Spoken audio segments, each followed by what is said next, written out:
Bienvenue dans l'Angle droit, une émission du barreau de Nantes. Dans ce nouvel épisode, maître Frédéric Degnaud nous éclaire sur 3 possibilités pour qui veut quitter la fonction publique.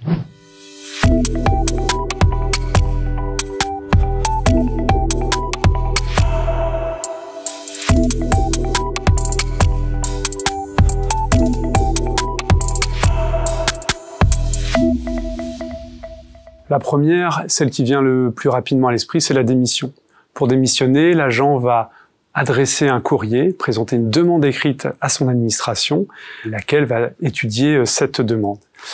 Par exemple, dans la fonction publique de l'État, l'agent est généralement reçu pour un entretien par son administration et dans tous les cas, l'administration doit, sous un délai de 4 mois, répondre à la demande de son agent.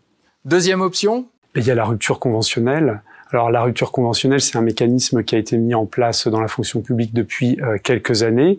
Elle va permettre à l'agent de demander là aussi à l'administration d'être reçu pour un entretien et l'administration devra positivement ou négativement se prononcer sur la demande de son agent public. Dans les 2 cas, il va y avoir ce qu'on appelle une radiation des cadres, c'est-à-dire que le fonctionnaire va perdre définitivement le statut de la fonction publique. Il y a un avantage essentiellement économique pour la rupture conventionnelle puisque l'agent va d'une part pouvoir bénéficier de l'indemnité de rupture qui, pour l'essentiel, est calculée en fonction de l'ancienneté du fonctionnaire.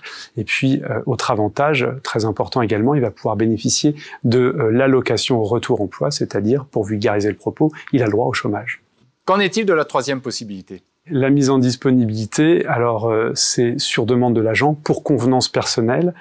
L'intérêt, c'est que l'agent va maintenir un lien avec le service, il va pouvoir essayer de nouvelles perspectives de carrière, par exemple dans le secteur privé, mais il pourra à terme, s'il le souhaite, réintégrer la fonction publique dans l'hypothèse par exemple où il n'aurait pas trouvé son bonheur ailleurs. Est-ce qu'elle est limitée dans le temps ? Il y a une limite, effectivement, c'est 5 années consécutives, période qui peut cependant être renouvelée dans la limite maximale de 10 années. La personne qui souhaite retourner dans la fonction publique est-elle assurée de retrouver son poste ? Non. D'une part parce qu'il faut qu'il y ait un emploi vacant au sein de son administration et d'autre part parce qu'il pourrait être replacé sur un emploi qui n'était pas le sien quelques années, quelques mois auparavant. Les 3 points clés à retenir, la démission et la rupture conventionnelle emportent la radiation des cadres, la perte du statut de fonctionnaire. Deuxième point à retenir, le fonctionnaire va pouvoir, dans le cadre de la rupture conventionnelle, bénéficier de l'allocation retour à l'emploi. Troisième point, la disponibilité va permettre aux fonctionnaires d'explorer d'autres horizons professionnels tout en se maintenant la possibilité de revenir dans l'administration.